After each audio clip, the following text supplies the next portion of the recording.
Hi guys, Chris here live in the Dream Giveaway Garage with PJ. Hello, sir. Happy Friday to you. I'm still so excited about that interview yesterday, PJ. Oh, that was great. If you got a chance to go back and watch that, definitely do that. I think I watched it 3 times last night. It was a great interview with Mr. Don Garlitz, Big Daddy, and you there, Chris, with our user submission questions. So we appreciate everybody taking part in that and making that all come together. And we will try to get more celebrities in the Dream Giveaway Garage because it is our favorite place on earth.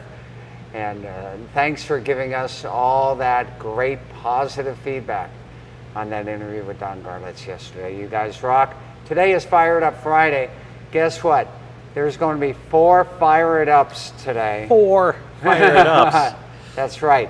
So 2 folks have sent in their fan Fire It Ups, correct? So we've got Ron and we've got Todd. Yep.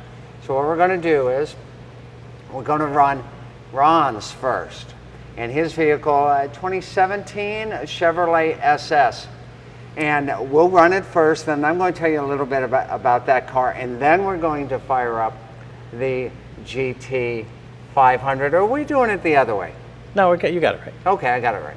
Okay. All right. So, Ron, thank you for your submission. Everybody check out the cool exhaust note on his Chevy SS. Here we go.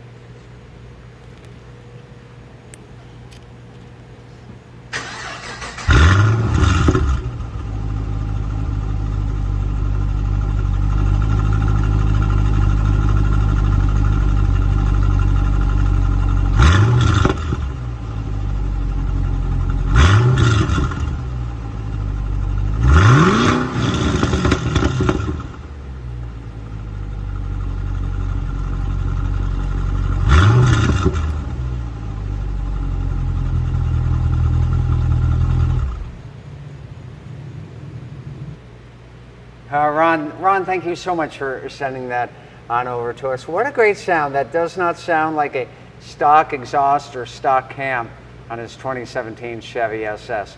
So you guys are probably saying, what is a 2017 Chevy SS? You might not have ever heard of one. And to know what it is, we really have to go back to the Pontiac G8, to the Pontiac G8 GXP, which were made in Australia and then imported over to the United States.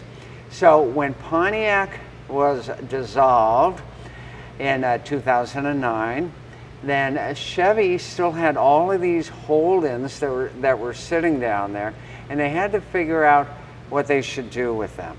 So they said, let's make a limited edition performance sedan, a 4-door, that's based upon that hold-in Commodore. That's what it's based on. So both the G8 and the Chevy SS are based upon the Australian hold-in Commodore. So they brought in the Chevy SS, and if my years are correct on it, I think the first year of it might have been 2014, and we know they made them through 2017. I'll tell you, I thought many times about picking one up, but they're so rare, and they've got that good 6.2 liter V8 engine in them that they're still pretty well priced, even though a lot of them are now coming up on almost 10 years old. So it's a great sedan.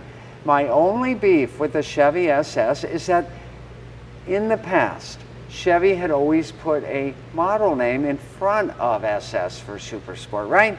You'd have a Chevelle Super Sport, a Camaro Super Sport, an Impala Super Sport, so on and so forth, the Malibu Super Sport. So why didn't they call it a Malibu Super Sport, or why didn't they call it a Caprice Super Sport? Because it's the same vehicle as the Caprice police vehicle from the same era. Or why didn't they just do the obvious and call it a Chevelle SS? Dodge was already calling the 4-door Charger after the 2-door Charger, so it would have made sense to call it a Chevelle SS, and they probably would have sold 10 times as many if they called it a Chevelle SS. Now, I get it. You may say, Chevelle's never a 4-door. I get it.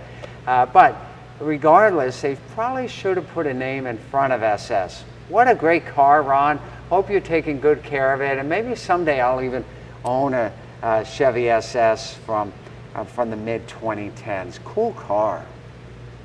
Well, you had a question about the Chevelle. You're saying they would have done it if they put that name on it. Joe says, hey, what happened to that 72 Chevelle?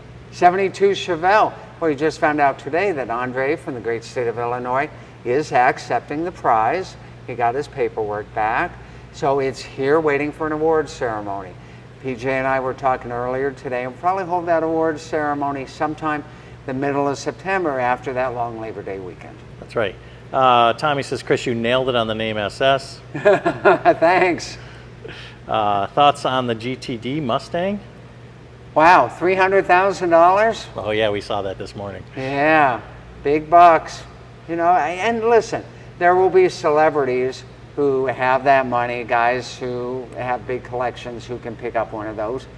For most guys, for the audience that really makes up the grassroots Mustang community, I don't see many of them mortgaging the house to pick up that car. But what a neat use of modern technology on the Mustang platform. And my guess is you'll see those racing big tracks across the world, such as Le Mans, maybe Sebring, maybe Daytona. So I know Ford has much bigger plans for them in addition to retail sales. Kevin says, my car isn't special enough for the Fire It Up Friday, but he loves the SS, and I thought Chevelle had a 4-door model. Well, so let's see on this. So the Malibu certainly had a 4-door, but could you get a Chevelle 4-door back in the 70s? Darn it. I'm going to have to look that up. I think you could. Like a Chevelle 300, they called it. Somebody look that up for me. I even think you could get the Chevelle as could you get it as a station wagon, or am I thinking a Malibu? Someone look that up and give me the answer on that. Well, Chris, if you're talking Chevelle with 2 doors, you've got an amazing 2-door GT500, and I can't imagine they would have made a 4-door. They talked about it. They talked about 4-door Mustangs, 4-door Corvettes, station wagon Trans Ams, all sorts of crazy ideas they had in the 60s and the 70s to bring these very popular models to a larger audience and to make more sales. But without further ado, let me tell you about this 2022 Heritage Edition. I know we're all the way in 2023, but Ford did not make any GT500s in 2023. So this is, we won't call it the last call because that's a Dodge phrase, but this was the last run of Shelby tie-in Mustangs for the 6th generation Mustang. Of course, the new generation, the 7th, will be the dark horse. We hope we can announce something on that later this year. But this is the last of the Shelby GT500s of this generation.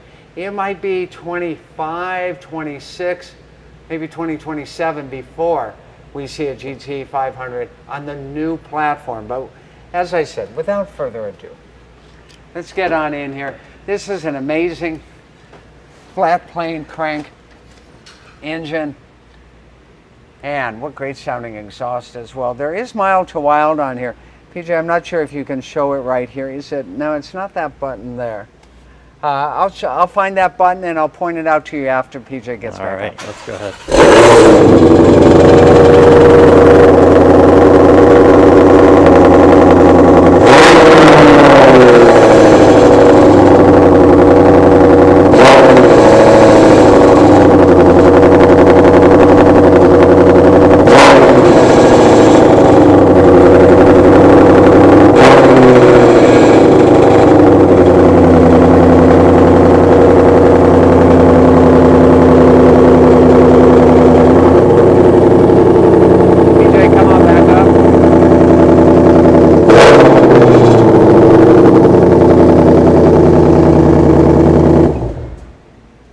That's loud, Chris. And look at that glowing thing on the door. That's right. That's from American Carcraft. Look on over here. It's looking on the steering wheel, but it's over here on the console. You've got your mild to wild exhaust button right there. quite the reach. Just it doesn't get that mild, I'll tell you. It goes from wild to wilder is what it does. So there we go on the GT500. Let me take a step out of here, and we're going to introduce vehicle number 2 video. This is Todd with his 1977 Pontiac Can-Am. You might not have heard of that model either, but we're going to roll that tape, then I'll tell you about that car. Hello Dream Giveaway Garage. This is my submission for the Fire It Up segment. This is my car, a Pontiac Can-Am. I'm sure Chris can give you a lot more details about it than I ever could. They were only made in 1 year, 1977. I believe about 1,377 were made before the mold broke, and Pontiac decided not to remake the mold, so they quit making the car completely. It's got these really cool louvers. This is an original stock car. It's got the Trans Am honeycomb wheels. It's got the scoop from the Trans Am, and this engine has a 403 Oldsmobile as sold in California.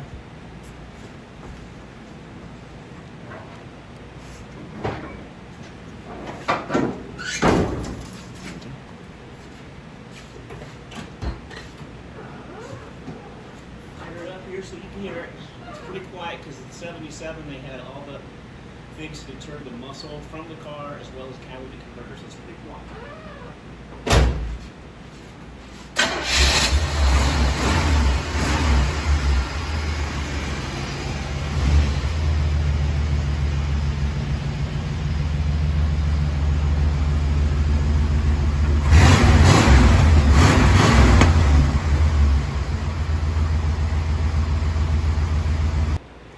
Wow, that was a great video of Todd in his 1977 Pontiac Can-Am.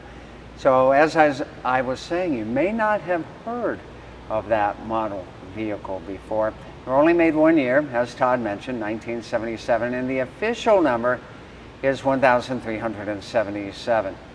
There is some debate in the Pontiac community whether that number is accurate or not. Todd also talks about the mold being broken, and the one that he's referring to is that duckbill spoiler on the back, which leads to a much longer story that I won't get into today, whether that was the real reason they stopped the 1977 Pontiac Can-Am. So these were all born as Grand Ams. They were taken off-site and converted to Can-Ams. They were all in that white color. The interior color, you could get different ones. I've seen them in red, I've seen them in white, I've seen them in black. Not sure if there's other, I've seen them in tan. So what a great car, and the visionary behind that 1977 Pontiac Can-Am was none other than the legendary Jim Wangers, the marketing man behind the GTO. And what a great guy. He recently passed earlier this year, and that was really his project. What Todd didn't mention is that 1977 Can-Am was supposed to be called the 1977 Pontiac GTO. But there were arguments internally at Pontiac, and they would not allow Wangers to call it the GTO, hence the name Can-Am instead of Trans Am. Came out right at about the same time Smokey and the Bandit was starting to hit the theaters, and what a great kind of luxury, personal luxury two-door for the 70s. Cool car. I have not personally owned one, but man, I've seen a bunch of them over the days. So there you go. Todd, thank you so much for sharing that. And now you'll see that I'm standing behind another blue vehicle from an entirely different era. This one happens to be the 1970 Chevy Nova with that 427 GM engine in it. How do you know it's got a 427 in it, Chris? Well, perhaps it's the 427 on the side, PJ, that clues us in. This one, man, what a great sounding car, and absolutely one of my favorite cars in the Dream Giveaway Garage today. And the reason is that it is so original inside, and it's got that nice, comfy bench seat that Grandma loves so much, but it's got that 4-speed in it, and then it's got this really nasty sounding big block. So let's find the correct square GM key here, and let's fire this bad boy. Let me just get on the other side of you, Chris, here. Okay. I'll wait for you, PJ. Yeah, get some more room over here to go for it. You ready?